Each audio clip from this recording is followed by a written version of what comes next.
నమస్తే. Welcome to Suman TV. నేను కీర్తి. ప్రస్తుతం మనతో అనిల్ నాయర్ క్లాసెస్ నుంచి అనిల్ నాయర్ గారే ఉన్నారు. వారితో ఈరోజు కొన్ని విషయాలు మనం డిస్కస్ చేద్దాం. నమస్తే అండి. హాయ్ కీర్తి.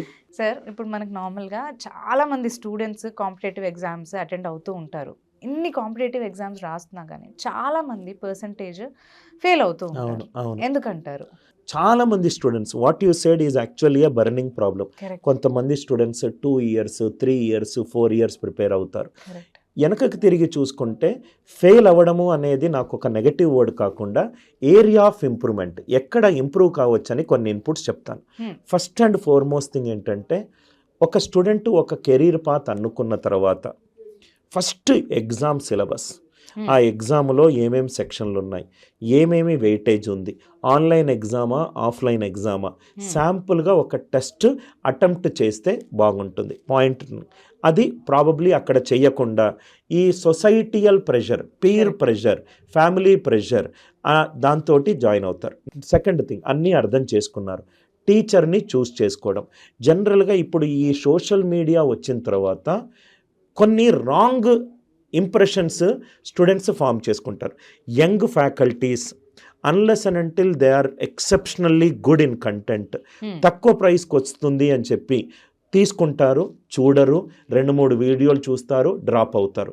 ఎవరు అటువైపు నుంచి ఫోన్లు చేసి పర్సనలైజ్డ్ మెంటరింగ్ ఉండదు, డ్రాప్ అవుతారు. Point number 2. Point number 3, time management. స్టూడెంట్స్లో ఉన్న ఒక బిగ్గెస్ట్ ఏరియా ఆఫ్ ఇంప్రూవ్మెంట్ ఏంటంటే, చదవాలి అనే సంకల్పం ఉంటుంది, కానీ చాలా వరకు అన్వాంటెడ్ డిస్ట్రాక్షన్స్ వాళ్ళ లైఫ్లో ఉంటాయి. అది బ్రేకప్ ఇష్యూ కావచ్చు, ఫ్యామిలీ ఫైనాన్షియల్ ఇష్యూ కావచ్చు, కొని తెచ్చుకున్నాయి కావచ్చు, కొన్ని కంట్రోల్లో లేని ఫ్యాక్టర్స్ కావచ్చు.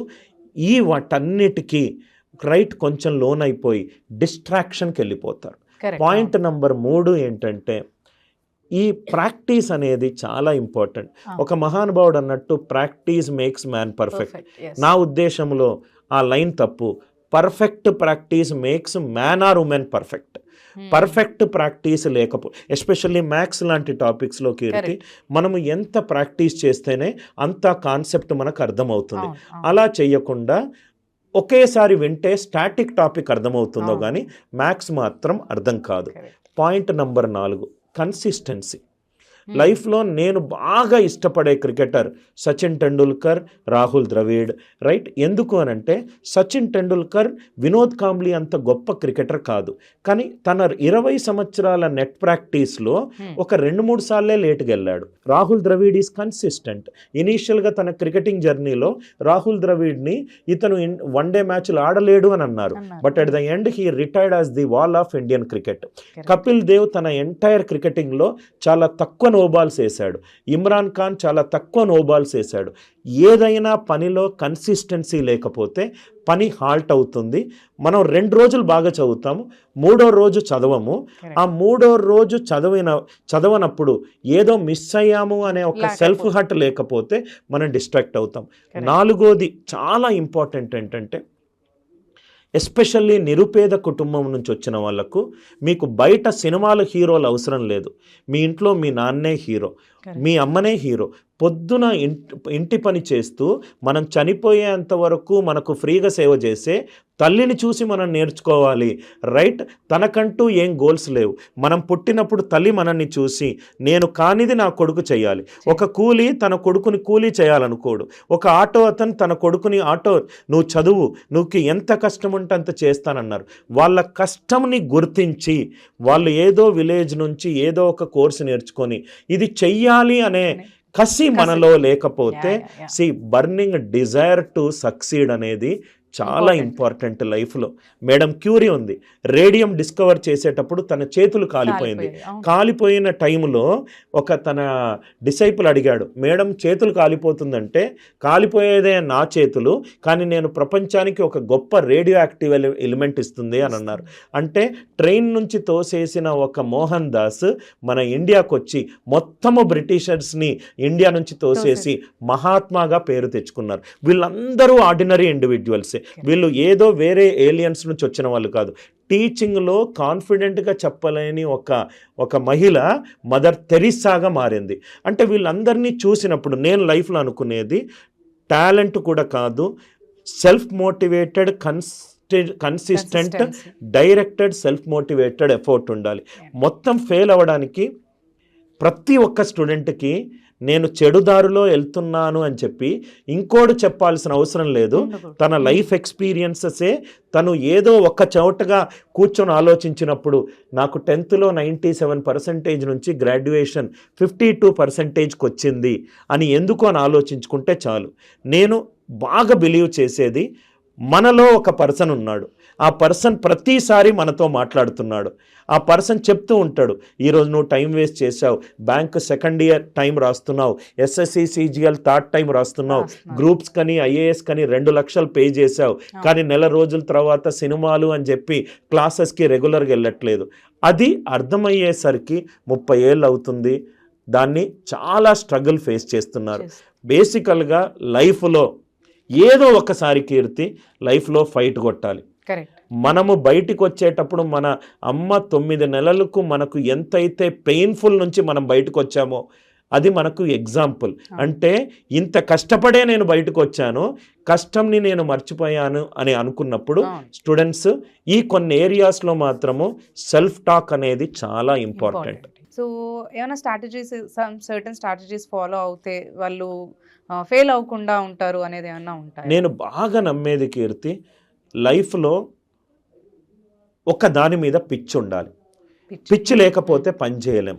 పిచ్చోళ్ళే సక్సెస్ఫుల్ అవుతారు అని అంటారు. అంటే దాని అర్థం ఏంటంటే, నేను IAS అవ్వాలి అనేది ఒక కోరిక అనుకోండి, దానికి పిచ్చి ఏర్పడితే పొద్దున రాత్రి అదే పని చేస్తారు. పిచ్చోళ్ళు ప్రపంచంలో ఎవరు ఏ పని చేస్తున్నారని చేయరు, వాళ్ళ లోకంలోనే వాళ్ళు జీవిస్తారు. అంటే madness, Steve jobs is mad in creating Apple related products. Bill Gates is mad in creating Microsoft as a world's best company.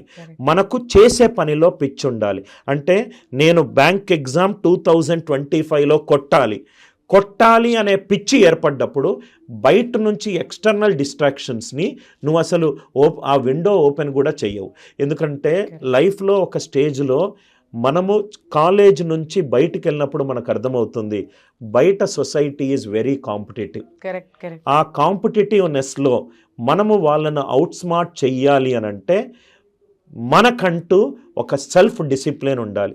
నా దృష్టిలో if somebody ask me, sir what made you successful అని అంటే, I'm a very disciplined person. Discipline నా దృష్టిలో definition ఏంటంటే, నేను ఒక పని అనుకుంటే దాని మీద నెగోషియేట్ చేయను. ఈరోజు ఇంతే అయిపోవాలి, నేను ఎక్కువ కష్టపడను. నా 20 సంవత్సరాల నుంచి నేను రోజు గంటే చదివాను. మా అమ్మ చనిపోయిన రోజు కూడా గంట చదివాను, నాకు పిల్లలు పుట్టేటప్పుడు కూడా గంట చదివాను, నాకు ఫీవర్ వచ్చినప్పుడు కూడా గంట చదివాను. I am very disciplined in terms of my own learning. Point number 2, ఈ చాలామంది స్టూడెంట్స్ చేసే తప్పు ఏంటంటే, నేను అబ్జర్వ్ చేసేది కీర్తి, మ్యాథ్స్ ఇష్టం ఉన్న స్టూడెంట్స్ మ్యాథ్స్ రోజు ఎక్కువ చదువుతారు. ఎందుకంటే దాని నుంచి ఆన్సర్లు వస్తే ఒక కిక్ వస్తుంది. దానివల్ల ఏమవుతుందంటే ఇంగ్లీష్ అతనికి ఏరియా ఆఫ్ ఇంప్రూవ్మెంట్, దాని మీద ఫోకస్ పెట్టరు. నెల రోజుల ముందు దాని నుంచి ఒక భయం స్టార్ట్ అవుతుంది. ఈ భయం కాన్ఫిడెన్స్ ఎప్పుడు వస్తుందంటే భయపడే పనులు చేసినప్పుడు. భయపడే పనులు మనం చెయ్యనప్పుడు మనకు కాన్ఫిడెన్స్ ఉండదు. ఇప్పుడు నేను అదే కాన్ఫిడెన్స్ మీకు ఎప్పుడు వస్తుందంటే, you have to keep working on your grey areas. మళ్ళీ లైఫ్లో ఇంకో ఇంపార్టెంట్, మనం అనుకునేది సాధించేటప్పుడు మన ఎన్విరాన్మెంటల్ పీపుల్ కూడా చాలా పెద్ద ఫ్యాక్టర్. చెయ్యలేవు అనే నెగటివ్ ఎనర్జీస్ వచ్చినప్పుడు, అతను చెయ్యలేరు కాబట్టి మీరు చెయ్యలేరు అంటున్నారు, పాజిటివ్ పీపుల్ ఇన్ఫ్లుయెన్స్ కూడా చాలా బాగుంటుంది. అండ్ మళ్ళీ పాయింట్ నెంబర్ 4, ఫ్యామిలీ అప్బ్రింగింగ్. నేను ఎప్పుడూ బాగా బిలీవ్ చేసేది, నాకు వర్కౌట్ అయింది. మనం ఏ కష్టం నుంచి అయితే, నేను I'm from A lower middle class family, నా వ్యూస్ అన్నీ కూడా లోవర్ మిడిల్ క్లాస్ ఫ్యామిలీ వ్యూసే ఉంటుంది. నేను ఈ పొజిషన్ రావడానికి మా అమ్మ నాన్న పడ్డ కష్టం నేను ఎప్పుడూ మర్చిపోను. ఆ పెయిన్ఫుల్ పాస్ట్ అనేది, if you do not forget, it will create a glorious future. Great advice shared to all the students. Thank you so much. Thank you. Anil Nair.